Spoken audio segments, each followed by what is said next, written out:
दूसरा अध्याय। ऋषि बोले, प्राचीन काल में देवी देवता तथा दैत्यों में पूरे 100 वर्ष युद्ध होता रहा। उस समय दैत्यों का स्वामी महिषासुर था एवं देवताओं का इंद्र था। उस संग्राम में देवताओं की सेना महाबली दैत्यों से हार गई। तब सभी देवताओं को जीतकर महिषासुर इंद्र बन बैठा। हार खाकर सभी देवता ब्रह्मा जी को अग्रणी बनाकर वहां गए जहां विष्णु तथा शंकर विराज रहे थे। वहां पर देवताओं ने महिषासुर के सभी उपद्रव एवं अपने पराभव आदि का पूरा वृतांत कह सुनाया। उन्होंने कहा, महिषासुर ने तो सूर्य, अग्नि, पवन, चंद्रमा, यम तथा वरुण इस प्रकार अन्य सभी देवताओं के अधिकार छीन लिए हैं। स्वयं ही सबका अधिष्ठाता बन बैठा है। उसने सभी देवताओं को स्वर्ग से निकाल दिया। महिषासुर महादुरात्मा है। देवता पृथ्वी पर मृत्यु की भांति विचर रहे हैं। उसके वध का कोई उपाय कीजिए। इस प्रकार मधुसूदन तथा महादेव जी ने देवताओं के वचन सुने। क्रोध से उनकी भौहें तन गईं। तब भगवान विष्णु के मुख से एक महान तेज प्रकट हुआ। इसी प्रकार ब्रह्मा तथा शंकर के मुख से तेज प्रकट हुआ। दूसरे इंद्र आदि देवताओं के शरीर से भी महान तेज प्रकट हो आया। सभी तेज मिलकर एक हो गए। वह तेज पुंज इतना उग्र था जैसे कि जलता हुआ पहाड़ हो। देवताओं ने देखा कि उसकी ज्वालाएं सभी दिशाओं में फैल रही हैं। जब वह एक हुआ तो नारी के रूप में आ गया। उसके प्रकाश से तीनों लोक भर गए। महादेव जी के तेज से उसका मुख प्रकट हुआ। यम के तेज से उसके केश हुए। विष्णु के तेज से उस देवी की भुजाएं प्रकट हुईं। चंद्रमा से दोनों स्तन, इंद्र के तेज से उसका कटी प्रदेश, वरुण के तेज से जंघा व उरुस्थल, पृथ्वी के तेज से नितंबों का प्रादुर्भाव हुआ। ब्रह्मा के तेज से दोनों चरण, सूर्य के तेज से चरणों की उंगलियां, वसुओं के तेज से हाथों की उंगलियां, कुबेर के तेज से नासिका का आविर्भाव हुआ। उसके दांत प्रजापति के तेज से प्रकट हुए। अग्नि के तेज से 3 नेत्र हुए। संध्याओं के तेज से दोनों भौहें, वायु के तेज से दोनों कान उत्पन्न हुए। इसी प्रकार दूसरे देवताओं के तेज द्वारा भगवती का प्रादुर्भाव हुआ। तब समस्त देवताओं के तेज पुंज से प्रकट हुई देवी जी को देखकर महिषासुर से पीड़ित सभी देवता प्रसन्न हुए। महादेव ने देवी को अपने त्रिशूल से शूल निकाल कर दे दिया। श्री विष्णु जी ने अपने सुदर्शन चक्र प्रकट करके दिया। वरुण ने शंख तथा अग्नि ने उसे शक्ति दी। मारुत ने उन्हें धनुष दिया और बाणों से भरपूर 2 तरकश दे दिए। देवराज इंद्र ने अपने वज्र से वज्र पैदा करके दिया। फिर सहस्त्र नेत्र इंद्र ने ऐरावत हाथी से घंटा दिया। यमराज ने कालदंड से दंड प्रदान किया। सागरपति ने रुद्राक्ष माला अर्पित की। ब्रह्मा ने कमंडल भेंट किया। सूर्य ने भगवती के भी रोमकूपों में अपनी किरणें प्रदान की। काल ने तलवार और उत्तम ढाल अर्पण की। क्षीर सागर ने हार तथा कभी न पुराने होने वाले 2 वस्त्र भेंट किए। इसी प्रकार चूड़ामणि, दिव्य कुंडल तथा 2 कड़े भी भेंट किए तथा चमकता हुआ अर्धचंद्र, सभी भुजाओं के लिए बाजूबंद, चरणों के लिए नुपुर और कंठ के लिए सर्वोत्तम कंठुला भेंट किया। इसी प्रकार सभी उंगलियों के लिए जड़ित मुद्रिकाएं प्रदान की। विश्वकर्मा ने निर्मल परशु भेंट किया और अनेक रूपों वाले अस्त्र, अभेद कवच, मस्तक तथा गले में धारण करने के योग्य कभी न कुम्हलाने वाली कमलों की माला दी।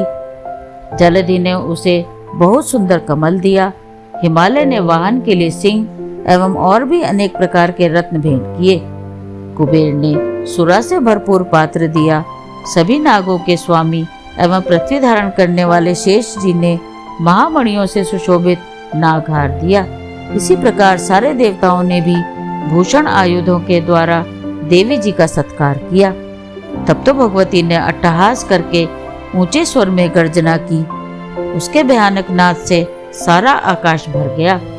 तब देवगण प्रसन्न होकर उस सिंह वाहिनी देवी की जय जयकार करने लगे।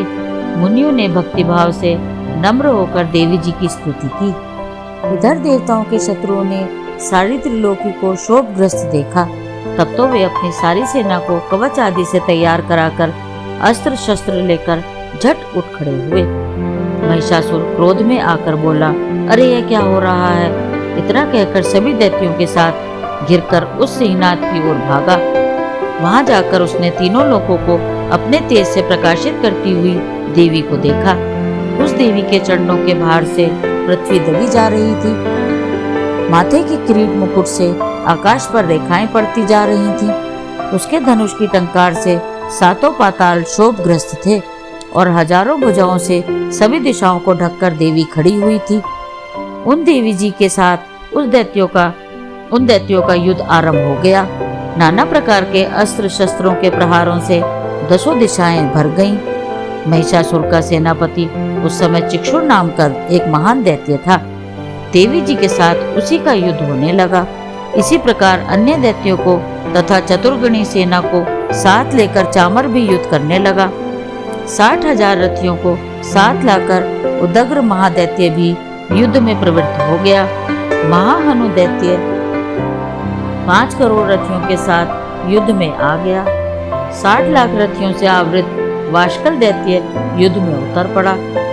पारिवारिक दैत्य हाथी एवं घोड़ों के अनेकों सवारों के समूह से घिरा हुआ रथियों को साथ लाकर देवी जी के साथ युद्ध करने लगा। उस रणांगन में स्वयं महिषासुर भी रथों, हाथी एवं अश्वों की सेनाओं से घिरा खड़ा था।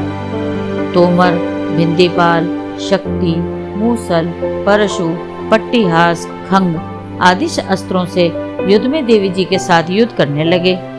कुछ दैत्यों ने देवी जी पर शक्तियां छोड़ी एवं दूसरों ने पाश फेंके। तब चंडिका जी ने अस्त्र शस्त्रों की वर्षा करके उन्हें तोड़ डाला। इधर देवी जी का वाहन सिंह भी क्रोध में आ गया।